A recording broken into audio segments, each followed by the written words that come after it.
जोहार। मास्टर जी के भी जोहार। जोहार जोहार पर्वतिया जी। और बताओ का हालचाल? हमार हालचाल तो बढ़िया मास्टर जी।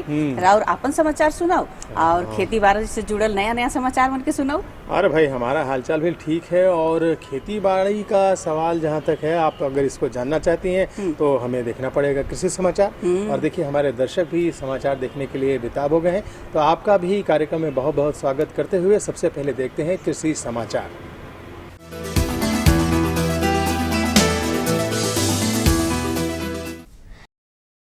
नमस्कार, कृषि समाचार में आपका स्वागत है। मैं हूं संयुक्ता।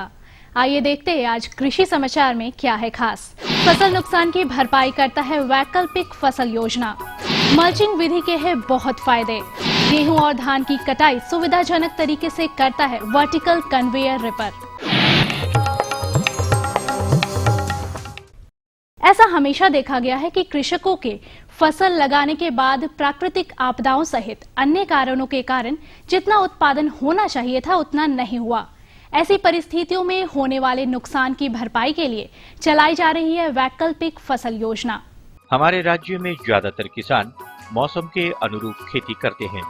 कभी कभी मौसम के अचानक उतार चढ़ाव या किसी प्राकृतिक कारणों से फसल प्रभावित होती है और फसल की उपज में या उसकी गुणवत्ता में कमी आ जाती है, जिससे किसानों को काफी नुकसान उठाना पड़ता है।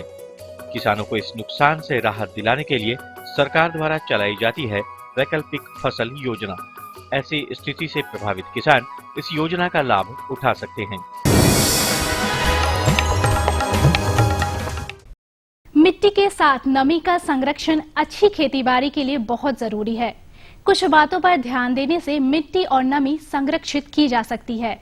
जैसे खरीफ फसल काटने के तुरंत बाद रबी फसल लगाए। भूमि के हिसाब से फसल का चुनाव करें ताकि मिट्टी में बची नमी से बीज का अंकुरन हो सके। इस नमी को ज्यादा दिन तक सुरक्षित रखने के लिए खेत में पुआल या पत्तियां बिछाना चाहिए। इस तकनीक को मल्चिंग कहते हैं। साथ ही जल छाजन के अनुसार भूमि का वर्गीकरण करने के साथ ही वर्षा जल को तालाब में बांधकर रखना चाहिए। इस पानी से खरीफ फसलों को सुखाड़ से बचाया जा सकता है और रबी फसलों की बुआई के बाद आंशिक सिंचाई की जा सकती है। सब्जियों में ओल हमारे झारखंड प्रदेश में मुख्य रूप से उपजाई जाती है। अच्छी और गुणवत्तापूर्ण फसल प्राप्ति के लिए गजेंद्र एवं संतरागाछी किस्में बेहतर मानी जाती है। किसान ओल की गजेंद्र और संतरागाछी नामक प्रभेद की बुआई मार्च से मई तक कर सकते हैं। प्रति हेक्टेयर 50 से 100 क्विंटल ओल के कंद लेकर उसे उपचारित कर फिर बुआई और उचित कृषि कार्यों को करके प्रति हेक्टेयर लगभग 80 से 100 टन ओल प्राप्त किया जा सकता है।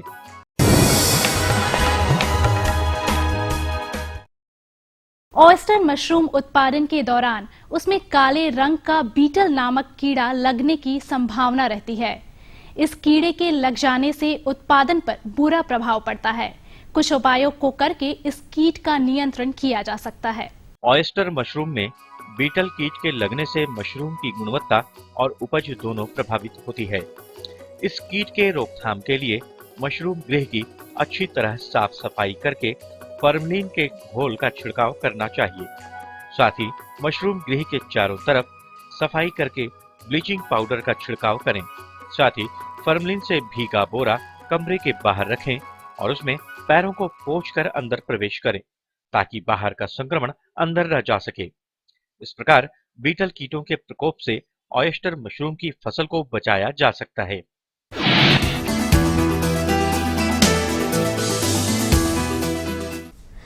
किसान भाइयों, आपके लगाए हुए गेहूं की फसल अब कुछ दिनों बाद तैयार हो जाएंगे। इसकी कटाई के सुविधाजनक तरीके से और कम समय में करने के लिए आप वर्टिकल कन्वेयर रिपर नामक इस उपकरण की सहायता ले सकते हैं। यह है वर्टिकल कन्वेयर रिपर। गेहूं और धान की फसल तैयार होने के बाद फसल की कटाई प्रमुख कार्य है। इस कार्य को सुविधाजनक बनाने के लिए कृषक इस उपकरण का इस्तेमाल कर सकते हैं। इस उपकरण द्वारा एक दिन में लगभग 5 एकड़ खेत में लगे फसल की कटाई की जा सकती है। इस उपकरण संबंधी और जानकारी पाने या इसे प्राप्त करने के लिए किसान बिरसा कृषि विश्वविद्यालय के अभियंत्रण विभाग से संपर्क कर सकते हैं।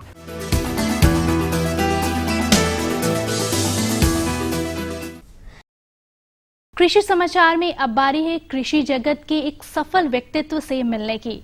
तो आइए मिलते हैं सफल किसान से। ये शख्स खेती बाड़ी के कामों से बचपन से जुड़े रहे। पहले जहां ये खेतों में अपने अभिभावकों की मदद किया करते थे, आज स्वयं पूरी तरह खेती बाड़ी में ही रमे हैं। इनका मानना है कि कृषि में पहले की अपेक्षा आज की स्थिति बेहतर है। इनका पूरा परिवार खेती पर ही निर्भर करता है और खुश है। खेती पर तो ऐसे नहीं, बहुत पहले से करते आई, लेकिन पहले जो है से अपन तौर से अपन मन से खेती करत रहे तो कर में खाए तक ले नहीं पूरत रहे, खाए के लिए भी नहीं पूरत रहे, बाल बच्चों के पढ़ाई भी नहीं सकत रही, अपने खुद नहीं पढ़े पारले। और एखन जैसे ऐसा खेती में उतरले है जैसे कि अपन बाल बुतरू के भी पढ़ाई लिखाई के। और अब एक नजर राज्य के कुछ प्रमुख शहरों के मौसम के मिजाज पर। आज राज्य के कुछ प्रमुख शहरों के तापमान इस प्रकार दर्ज किए गए।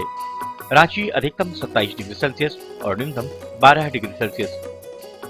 देवघर अधिकतम 26 डिग्री सेल्सियस और न्यूनतम 14 डिग्री सेल्सियस। दुमका अधिकतम 26 डिग्री सेल्सियस और न्यूनतम 15 डिग्री सेल्सियस। गोड्डा अधिकतम 29 डिग्री सेल्सियस और न्यूनतम 18 डिग्री सेल्सियस। चाईबासा अधिकतम 27 डिग्री सेल्सियस और न्यूनतम 14 डिग्री सेल्सियस। और हजारीबाग का तापमान अधिकतम 26 डिग्री सेल्सियस और न्यूनतम 12 डिग्री सेल्सियस रहा।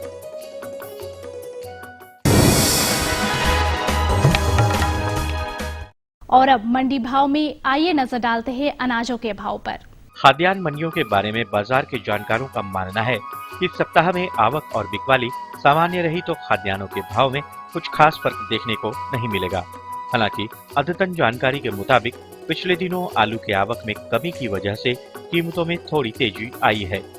वहीं आज बिके कुछ प्रमुख अनाजों के भावों पर नजर डालें तो इस प्रकार रही। चावल न्यूनतम 2,800 रुपए से लेकर अधिकतम 3,300 रुपए। गेहूँ न्यूनतम 1,600 रुपए से लेकर अधिकतम 1,900 रुपए। दाल अरहर न्यूनतम 6,100 रुपए से लेकर अधिकतम 7,000 रुपए। दाल मसूर न्यूनतम 4,300 रुपए से लेकर अधिकतम 4,600 रुपए। दाल चना न्यूनतम 5,600 रुपए से लेकर अधिकतम 6,100 रुपए। चीनी न्यूनतम 3,200 रुपए से लेकर अधिकतम 3,500 रुपए। और आलू न्यूनतम 900 रुपए से लेकर अधिकतम 1,100 रुपए प्रति क्विंटल रहा। कृषि समाचार में आज इतना ही। अगले दिन अगले अंक में फिर मुलाकात होगी कुछ ताजा तरीन खबरों के साथ। तब तक के लिए दीजिए इजाजत। नमस्कार, जोहार।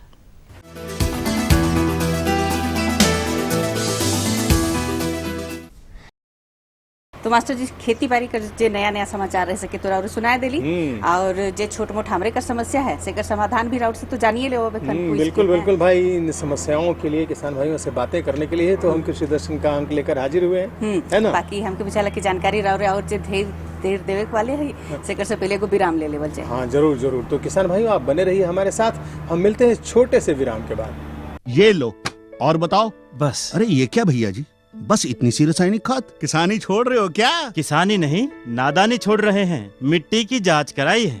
अब तो लालाजी जितनी जरूरत है उतने ही उर्वरक खेत में डालेंगे। हाँ किसान भाई आज ही अपने जिले की नजदीकी भूमि परीक्षण प्रयोगशाला में मिट्टी की जांच जरूर करवाएं और मिट्टी में पोषक तत्व, नमी व पौधे के विकास को देखते हुए केवल जरूरत के अनुसार ही पोषक तत्व डालें। और हाँ, मिट्टी में गंधक, जस्ता, बोरोन जैसे सूक्ष्म पोषक तत्वों का पता लगाना भी न भूलें।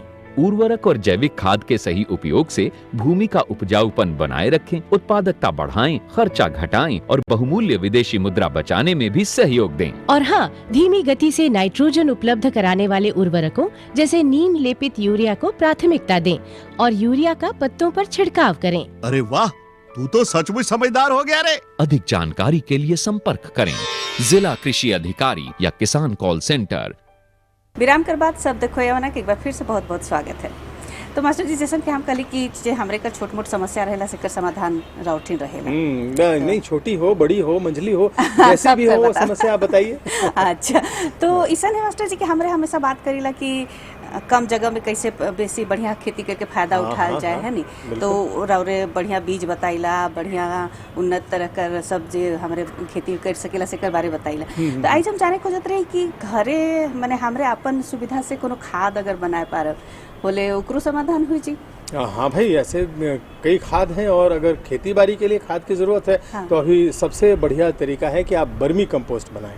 तो कैसे बनाल जाए, का फायदा होई उकर से के बता दो। अरे हाँ, ये तो बहुत ही अच्छा सवाल है। तो किसान भाइयों, अगर आप भी यह जानना चाहते हैं कि आपकी अपनी ज़रूरतों के लिए, अपने खेत के लिए आप वर्मी कंपोस्ट किस प्रकार बना सकते हैं, तो ये आप अपने घर में, अपने खेतों में, अपने घर बाड़ी के आसपास आराम से कर सकते हैं। कैसे करेंगे, क्या क्या आपको इसके लिए तैयारियां करनी चाहिए, इन तमाम बातों की जानकारी आपको होनी चाहिए। वैसे आपको ये बात बता दें कि वर्मी कंपोस्ट का बहुत ही बढ़िया फ़ायदा है और हमारी जो खेती है इसमें रासायनिक चीज़ों का प्रयोग कम होता है और इससे खेती की गुणवत्ता, फसल की गुणवत्ता बहुत अच्छी बनी रहती है। तो आइए देखते हैं कार्यक्रम के इस भाग में कि वर्मी कंपोस्ट आप कैसे तैयार करेंगे और उसके क्या क्या फ़ायदे हैं। जानकारी दे रही है हमारी विशेषज्ञ डॉक्टर भारती। किसान भाइयों नमस्कार, कृषि दर्शन कार्यक्रम में आपका बहुत बहुत स्वागत है। किसान भाइयों, कृषि दर्शन की टीम आज कृषि विज्ञान केंद्र गिरिडीह में है और आज हमारे साथ बातचीत करने के लिए है यहीं की एक वैज्ञानिक डॉक्टर भारती। ये हमें जानकारी देंगी कि वर्मी कंपोस्ट कैसे तैयार करते हैं और उससे खेती में ज़्यादा से ज़्यादा लाभ कैसे लेते हैं। आइए सबसे पहले इनका स्वागत करते हैं। डॉक्टर साहिबा, आपका हमारे कार्यक्रम में बहुत बहुत स्वागत है। धन्यवाद। सबसे पहले मैडम हमारे किसान भाइयों को बताइए कि वर्मी कंपोस्ट है क्या? वर्मी कंपोस्ट केचुआ, जिसमें केचुआ डाल करके, जिससे केचुआ बनाई जाती है, मतलब केचुआ डाली जाती है, उसी को वर्मी कंपोस्ट बोलते हैं। और इसकी वैज्ञानिक विधि यही है कि इसमें कार्बन, बहुत सारे सूक्ष्म पोषक तत्व पाए जाते हैं, इसलिए, और इसमें एंजाइम्स और हार्मोन्स भी होते हैं जो कि पेड़ के लिए ज़्यादा फायदेमंद है और मिट्टी की उर्वरा शक्ति को भी ये बढ़ाए रखती है। और वर्मी कंपोस्ट के क्या है कि उसको ऐसे जगह बनाने चाहिए जहाँ खुला हो, हवादार हो और छाया हो, पक्का छाया हो या शेड हो, जो भी हो, लेकिन वो छाएदार हो। क्योंकि धूप से क्या होता है कि केचुआ का आवागमन नहीं हो पाते, वो अच्छे से विचलन नहीं कर पाते, तो जल्दी से तैयार नहीं हो पाता है। और वर्मी कंपोस्ट बनाने के लिए हमें 3 फीट लंबा, 1.5 फीट चौड़ा और 1 फीट गहरा होना चाहिए, चारों तरफ मेर बने होने चाहिए। और उसमें क्या करना है कि पहला तो 15 सेंटीमीटर गोबर और आधे सड़े हुए गोबर डालने से, क्योंकि केचुआ को उससे भोजन मिल पाएगा और केचुआ अच्छे से विरचन कर पाएगा।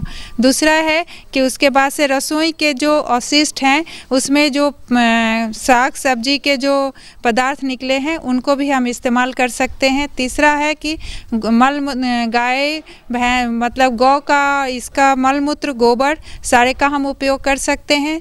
और चौथा है कि जब हम इसमें 15 सेंटीमीटर नीचे आधा सड़े हुए के डाल करके और उसमें थोड़ी सी उपजाऊ मिट्टी भी डालेंगे और उसको मिक्स करके जब हम बनाएंगे तो मिलाने के बाद देखेंगे कि केचुआ के साथ, केचुआ 40 केचुआ पर स्क्वायर फीट के अनुसार हम उसको डालते हैं। उसके बाद से दूसरा हम किचन के अवशेष को डालेंगे, जो कि सब्जी वगैरह जितने भी पेड़ पौधे पत्ते हैं वो।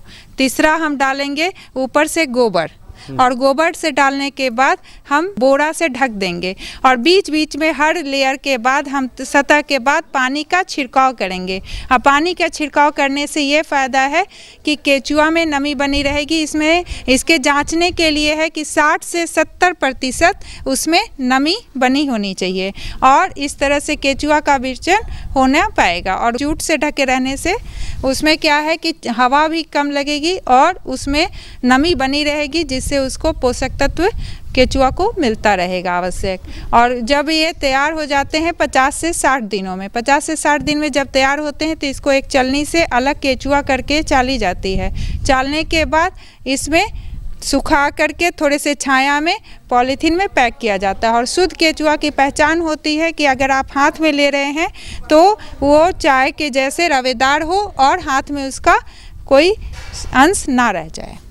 ये तो आपने बताया कि कैसे तैयार करेंगे। अब हमारे किसान भाइयों को बताइए, जो केचुआ खाद हमारे किसान भाई तैयार कर लिया, आपने बेड के भी बारे में बताया, केचुआ के भी बारे में बताया। हमारे किसान भाई ये हर एक फसलों में इसका प्रयोग कर सकते हैं क्या? जी हाँ, इन्हें आप किसी भी फसल में लगा सकते, इस्तेमाल कर सकते हैं। पहली बात। दूसरी बात कि दूसरे रासायनिक खाद से ज़्यादा अच्छा है, इसीलिए इसको हम उसमें भी इस्तेमाल कर सकते हैं, हर फसल में इसको लगा सकते हैं। मैडम, रासायनिक खाद हम जो हमारे किसान भाई डालते हैं खेतों में, और अंधाधुंध आजकल रासायनिक खादों का प्रयोग हो रहा है, और साथ ही केचुआ खाद प्रयोग करें, दोनों में फसलों पर क्या असर पड़ता है? केचुआ खाद में एक प्राकृतिक रूप से उसमें एंजाइम और हार्मोन भी पाया जाता है, और कार्बन और सोचक तत्व, उससे क्या होते हैं कि वो रासायनिक खाद में नहीं होता। तो उससे जब रासायनिक खाद में अगर वो नहीं है तो इससे पौधों के विकास में और उसमें कीटाणु भी लगने की कम संभावना होती है, और इसके अलावा उसमें उर्वरक क्षमता भी मिट्टी की बढ़ जाती है। तो दूसरे फसल जब हम लगाएंगे तो उसके लिए भी फायदे। केचुआ खाद में उत्पादन में ज़्यादा अंतर इसलिए आता है क्योंकि केचुआ खाद में मैंने पहले भी बोला हार्मोन और एंजाइम्स ज़्यादा होते हैं, इससे उस पे उत्पादन पे करीब 1.5 गुना के फर्क पड़ते हैं, और लंबे समय तक इसमें अंतर देखे गए हैं। केचुआ खाद का प्रयोग तो हमारे किसान भाई आपने बताया कि हर एक चीज़ में करते हैं। इसके अलावा अब हमारे किसान भाइयों को बताइए कि केचुआ खाद के लिए केचुआ हमारे किसान भाई कहाँ से प्राप्त कर सके, जो छोटे किसान हैं, मझोले किसान हैं, और कहाँ से प्राप्त कर सके, कितनी आसानी से प्राप्त कर सके, और साथ ही अगर केचुआ खाद ज़्यादा मात्रा में उत्पादन करते हैं तो इसका बिक्री कहाँ से कैसे करें, इसका बाजार कहाँ ढूंढे हमारे किसान भाई? केचुआ खाद तो हमारे कृषि विज्ञान केंद्र से भी आप केचुआ ले सकते हैं। केचुआ खाद बनाने के लिए 50 पैसे पर केचुआ मिलता है, और दूसरा हमारे बिरसा कृषि विश्वविद्यालय से, और पास में हमारे यहाँ पे हजारीबाग में है वो राइस रिसर्च सेंटर, वहाँ से भी हमारे किसान भाई उपलब्ध करा सकते हैं, ले सकते हैं। और इसके अलावा वो जब हमारा केचुआ उनका बन जाए तो केचुआ का जितना अभी मांग है उतना पूर्ति नहीं हो पा रहा है, इसलिए किसान भाई चाहे तो उसे बना करके छोटे और मझोले किसानों को भी दे सकते हैं, और छोटे छोटे लोग जो कि दूसरे पेड़ पौधा सब्जी लगा रहे हैं या फूलों की खेती कर रहे हैं वो लोग भी वो किसान भाई उनको दे सकते हैं। चलते चलते हमारे किसान भाइयों को और इसके बारे में कुछ संदेश देना चाहेंगी? इस किसान भाइयों को मैं सबसे ज़्यादा ये बोलूँगी कि आप हर लोग अपने घर में एक केचुआ का पीट जरूर बनाएं केचुआ खाद बनाने के लिए, और इसके ऊपर ज़्यादा से ज़्यादा इसी केचुआ खाद का ही इस्तेमाल करें, रासायनिक खाद का इस्तेमाल कम से कम करें। तो देखा किसान भाइयों, मैडम ने कितनी अच्छी जानकारी दी केचुआ खाद के बनाने के विधि के बारे में और उसके प्रयोग के बारे में। मैडम, आप हमारे कार्यक्रम में आए, इसके लिए आपका बहुत बहुत धन्यवाद। धन्यवाद। अम्मा खाना दे दो ना। सबर कर गोलू, अभी दाल नहीं गली है। तू फिक्र ना कर गोलू की अम्मा, अब की बार अपनी दाल खूब गलेगी। क्या मतलब जी? अब की बार NFSM के तहत दाल की पैदावार को बढ़ाने के तरीकों को दिखाने के लिए देश में 1000 क्षेत्र चुने गए हैं, जिसमें हमारा इलाका भी आ गया है। पर इससे हमें क्या फायदा? हमें 5 एकड़ खेती के लिए खाद और कीटनाशक के अलावा बढ़िया बीजों की एक मिनी किट भी मिलेगी। इतनी दाल का करेंगे क्या जी? अरे भगवान, सरकार ने दलहन का समर्थन मूल्य भी खूब बढ़ा दिया है और इनकी खरीद का भी पूरा इंतजाम कर लिया है। इससे आमदनी बढ़ेगी और फिर हमारा गोलू अच्छे स्कूल में जाकर के कृषि वैज्ञानिक बनेगा। हाँ तो मास्टर जी, हम तो तनी सुन खाद बना ले पर और बार से पूछ ली कि कैसे बना, और तो इतना बढ़िया से इतना विस्तार से जानकारी दिवा देली। भाई देखिए, विस्तार से जानकारियां देना ही तो हमारा काम है, इसीलिए तो हम कृषि दर्शन का अंक लेकर आते हैं। हाँ, ताकि हमारे घर किसान मन के बेसी से बेसी फायदा मिले और बहुत अच्छी तरह से वो चीजों को समझ भी जाए। हाँ मास्टर जी, एखन सगरो हमरे कर गाछ वृक्ष में मंजर लागल है, आम कर, लीची कर, तो ओकरो तो देखभाल होए चाहिए कि नहीं, ताकि फल बढ़िया मिले। बिल्कुल बिल्कुल, बहुत ही सही सवाल है किसान भाइयों। देखिए, पर्वतिया जी जो है वो हमेशा बहुत ही अच्छे अच्छे सवाल करती हैं और बहुत सही समय पर सही सवाल करती हैं। आप जानते हैं कि इस समय आमों में मंजर लग रहे हैं, और अगर आपने फल लेने के लिए और उसका उत्पादन करके उसका व्यवसाय करने के लिए आम की खेती की हुई है, तो इस समय तो आपको आम के मंजर पर ध्यान देने की बहुत ज़रूरत है। कैसे आप उसमें लगने वाले कीटों का प्रबंधन करेंगे, इसकी जानकारी होनी चाहिए आपको, और इसके बारे में जानकारी दे रहे हैं हमारे विशेषज्ञ डॉक्टर जयपाल सिंह चौधरी। किसान भाइयों नमस्कार। आज हम मौजूद हैं हार्प पलांडू में, जहां हमारे साथ आज आए हुए हैं जाने माने विशेषज्ञ डॉक्टर जयपाल सिंह चौधरी जी। तो किसान भाइयों, आप मेरे पीछे देख रहे हैं कि आम का पेड़ लगा हुआ है, जिसमें कि अभी मंजर लगने शुरू हो चुके हैं। और आप जैसे जानते हैं किसान भाइयों कि मंजर लगने के बाद उसमें कीट लग सकते हैं, तो आइए उसी के विषय में हम जानकारी प्राप्त करते हैं। तो डॉक्टर साहब, हमारे इस कार्यक्रम में आपका बहुत बहुत स्वागत है। नमस्कार डॉक्टर साहब। सबसे पहले हमारे किसान भाइयों की तरफ से मैं ये जानना चाहती हूँ कि जब आम का पेड़ में मंजर लग जाते हैं तो उसमें मान लीजिए अगर किसी तरह से कीट लग जाए तो उसे हमारे किसान भाई किस तरह से निजात पा सकते हैं?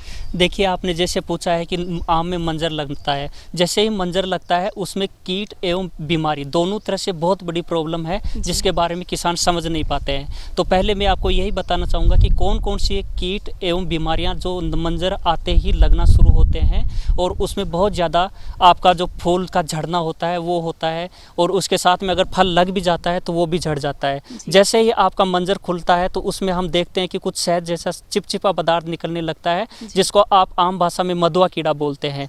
मधुआ कीड़ा बहुत ज़्यादा नुकसान करता है। इसके साथ साथ आप जैसे देखेंगे कई बार पत्तियों में मधुआ कीड़ा भी नहीं दिखता है। जैसे आपका मंजर खुला हुआ है, अगर एक आप टैप करेंगे उसमें से एक बहुत छोटा कीट आपके जो किसी पेज पे देखेंगे तो छोटा सा कीट आपको दिखाई देगा, उसको हम थ्रिप्स बोलते हैं। ये मंजर से रस चूसता है और रस के साथ में ही आपका मंजर झरना शुरू कर देता है। ये कीट बहुत नुकसान पहुंचाता है, लेकिन किसान भाइयों को आंख से नहीं दिखाई देने की वजह से किसान भाई पहचान नहीं पाते हैं। इसके बाद में आप देखते हैं कि कई बार अगर मंजर को ध्यान से देखेंगे, उसका जहाँ पे डंठल है उस डंठल पे सफ़ेद रंग का पाउडर आपको दिखाई देता है, जिसको हम चूर्णी तुलासिता पाउडरी मिल्ड्यू बीमारी बोलते हैं। ये बीमारी आपको जब पाउडर दिखाई देता है उसके बाद में आप पहचान पाते हैं कि हाँ बीमारी आ गई है और फूल आपका झड़ना शुरू हो गया है। लेकिन इस बीमारी में ध्यान ये रखना होता है कि पहले से ही आपको इसके लिए सावधानी बरतनी पड़ती है। तो मोस्टली जो आप झारखंड में आम की खेती है तो इसमें ये मेन प्रॉब्लम है, मधुआ कीड़ा है, थ्रिप्स है और चूर्णी तुलासिता पाउडरी मिल्ड्यू। इसके साथ साथ में कई बार आपका मंजर काला हो करके भी गिर जाता है, उसको हम एंथ्रेक्नोज और ब्लाइट बोलते हैं। ये भी बीमारी लग सकती है। तो किसान भाइयों ये बीमारियां मेन हैं। जी, तो डॉक्टर साहब मान लीजिए कि अगर कीड़ा लग जाता है तो हमें कैसे पता चलेगा कि ये कीड़ा सच में लगा हुआ है हमारे मंजर में? देखिए, जैसे मैंने बताया कि मधुआ कीड़ा में आपको मधु जैसा उस पर चिपचिपा आएगा, पूरा मंजर आपका चिपका हुआ रहेगा, हाथ लगाते ही और वो पूरा झड़ने लगेगा। सभी ही बीमारियों में यही है। चूर्णी तुलासिता में आपको सफ़ेद रंग का पाउडर दिखाई देगा और जो ब्लाइट है उसमें आपको काला जो हो करके झड़ना शुरू करेगा, उसको ब्लाइट बोलते हैं। थ्रिप्स में आपको बाहर से नहीं दिखाई देगा, लेकिन टेप करते ही आप उसमें अगर सफ़ेद रंग के कागज़ पे देखेंगे तो बहुत सारे छोटे छोटे कीट होंगे, इनसे आप इनको आसानी से पहचान सकते हैं। जी, तो डॉक्टर साहब मान लीजिए अगर ये कीड़ा लग जाते हैं किसी तरह से हमारे मंजर में, तो इसका दवा मार्केट में तो उपलब्ध होगा ही? हाँ, इसके लिए सबसे अच्छा आपने पूछा है कि दवा उपलब्ध होगा। मार्केट में बहुत सारी दवाइयाँ उपलब्ध हैं। कौन सी दवा उपलब्ध है? जैसे आपको बता रहा हूँ कि जैसे मधुआ कीड़ा है, थ्रिप्स है, दोनों कीट हैं और बीमारी है। कीट और बीमारी दोनों साथ आ रही हैं, तो आपको जो छिड़काव करना है, अभी जैसे आपका मंजर आ गया है और मंजर में फूल खिल रहा है, उससे आप खिलने से पहले आप एक छिड़काव कॉन्फिडोर जो मार्केट में आपको इजीली मिल जाएगा 3 ml को 10 लीटर पानी में, और उसी पानी में आप बेविस्टिन 1 ग्राम पर लीटर के हिसाब से 10 ग्राम उस 10 लीटर पानी में। अगर आपको बाविस्टिन नहीं मिल रहा है तो इसके साथ साथ में अगर आपके पाउडर मिल्ड्यू बहुत ज़्यादा है तो ट्राइडेमोफोन 1 ml को 1 लीटर पानी में मिला करके आप इसका छिड़काव आप मंजर खुलने से पहले किसान भाई करके इससे अच्छी तरह से अपने मंजर को बचा सकते हैं। डॉक्टर साहब, छिड़काव करने का तरीका क्या होता है? जैसे छिड़काव के आपको जैसे बताया कि तरीका वही है कि आप आम बहुत बड़ा पेड़ होता है, अगर आप पेडल स्प्रेयर यूज़ कर रहे हैं तो छिड़काव ऊपर तक पहुंचाने के लिए जितना उसका नोजल है उसको आप बांस से बांध लीजिए और वहां तक उसको पहुंचाइए, क्योंकि जितना आपको छिड़काव करना है पूरे मंजर पे छिड़काव होना चाहिए। और जैसे हम देखते हैं कि आम का मंजर साइड में आता है तो वहाँ तक पहुँचाने के लिए आप अच्छी तरीके से उसमें आप बांस से बांध करके ऊपर तक छिड़काव को पहुँचाइए। और एक छिड़काव आप मंजर जैसे ही निकलता है वहाँ पे एक छिड़काव करेंगे तो ये कीट और दोनों जो बीमारियां हैं हमारी झारखंड की मुख्य परेशानी है वो आपकी नियंत्रण हो जाएगी। डॉक्टर साहब, झारखंड के परिप्रेक्ष्य में जैसे हो गया चाईबासा, गोड्डा, देवघर, ये सब में जो आम के जो बगीचे लगे हुए होते हैं वहाँ पे अधिकतर देखा जाता है कि कीट लग सकते हैं, तो उसके लिए हमारे किसान भाई कौन कौन से सावधानी बरतें? जैसे आपने बोला है कि झारखंड, स्पेशली झारखंड में जैसे हमारे प्रोग्राम चल रहा है उसमें चाईबासा, गोड्डा, दुमका, ये जो एरिया है वहाँ पे हमने सर्वे में पाया कि वहाँ पे मुख्य जो समस्या है वो आपको थ्रिप्स की मिलेगी। थ्रिप्स जिसमें मैं बोल रहा हूँ कि आपको वैसे आंखों से नहीं दिखाई देगा, टैप करके आप देखेंगे तो इस एरिया में थ्रिप्स की बहुत बड़ी प्रॉब्लम है। जिसके बाद में अगर जो फल है मटर के दाने का जैसा हो करके भी झड़ना शुरू कर देता है, तो उसके लिए अभी आपको एक छिड़काव की ज़रूरत है। एक तारा थायोमेथाक्साम जो एक तारा है, उस एक तारा को 1 ग्राम पाउडर को 5 लीटर पानी में, ऐसे अगर हम पूरे पेड़ की बात करते हैं जो 5 से 10 साल का है, उसमें 25 लीटर 25 लीटर पानी चाहिए। तो 25 लीटर पानी के लिए आप 5 ग्राम जो एक तारा पाउडर है उसका मिला करके इस एरिया में ज़रूर एक छिड़काव करें, जिससे आपका फल झड़ने से रुकेगा।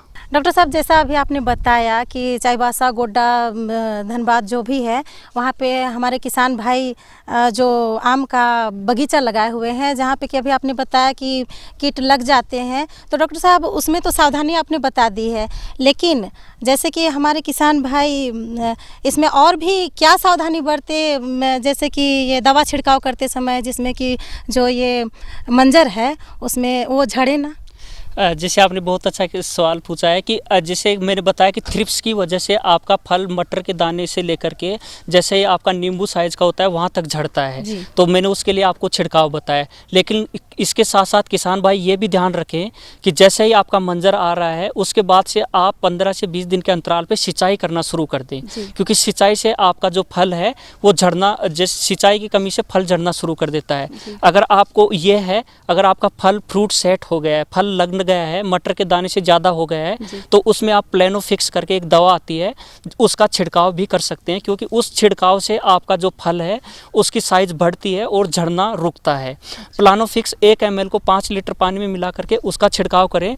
और इसके साथ साथ में आप जैसे मोस्टली इस एरिया में बोरोन की कमी होती है, बोरोन की वजह से आपका फल बीच में से फटना शुरू कर देता है, तो उसके लिए आपको अभी से 15 से 20 दिन के अंतराल पे अभी से आपको छिड़काव करना है बोरेक्स पाउडर का। बोरेक्स पाउडर 1 ग्राम को मिला करके आप छिड़काव करते रहें और उससे आपको फल को फटना रुकेगा। और किसान भाइयों से ये भी निवेदन है कि जो भी छिड़काव हो वो जब मंजर खुल जाए उस टाइम में आपको किसी भी दवा का छिड़काव नहीं करना है, ये सावधानी रखनी है हमेशा। जी, तो डॉक्टर साहब आपने हमारे किसान भाइयों को इतनी अच्छी जानकारियाँ दी, इसके लिए आपका बहुत बहुत धन्यवाद। किसान भाइयों, हम फिर मिलेंगे बहुत सारी जानकारियों के साथ, तब तक के लिए नमस्कार। तो मास्टर जी, आप तो हमके बुझाला कि हमरे का आम बहुत बढ़िया से फरे वाला है अबरी। अगर हमरे जैसन रौरे बतवाली हमरे का विशेषज्ञ जैसन बताला ऊपर हिसाब से अगर मंजर का देखभाल करब तो बढ़िया, बहुत बढ़िया बात है। क्योंकि देखिए क्या है कि जो ये मंजर है ना, यही तो असली दौलत है आम के फसल की। सही कहा थी। और अगर ये बच गया तो निश्चित रूप से फसल बढ़िया होती है। हाँ, तो मास्टर जी हमके बुझाला कि बेरा हुआ थे नहीं और कोई सवाल सवाल है कि हाँ वही सब बेरा मौका नहीं देवेला। तो हमरे तो ऐसे मिलते रहिला, हमेशा नया नया जानकारी रौरे देते रहिला। हाँ, तो किसान भाइयों, पर्वतिया जी का इशारा साफ है कि अब हमारा समय समाप्त हो रहा है। तो चलिए चलते चलते आपसे ये एक विनती करते हैं कि आप हमारे कार्यक्रम के बारे में अपनी राय जरूर लिखिए। आपको कार्यक्रम कैसा लगता है, इसमें आप और क्या सुधार चाहते हैं, खेती बाड़ी से जुड़ी आपकी कौन कौन सी और समस्याएं हैं, इन तमाम बातों को आप खत के द्वारा हम तक जरूर पहुँचाइए।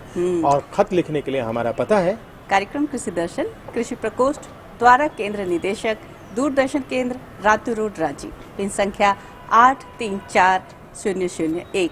तो रौरे मन चिट्ठी लिखब, आपन सब बात के लिख के भेजब, ताकि नया नया सवाल हमरे ठिन आवत रही, नया नया जानकारी हमरे रौर के देवत रह। बिल्कुल सही, बिल्कुल सही। तो इसी के साथ हम आज आपसे यहीं पर अनुमति लेते हैं, विदा लेते हैं। नए अंक में नई जानकारियों के साथ हम अपनी पूरी टीम को लेकर फिर से हाजिर होंगे। तब तक के लिए जोहार।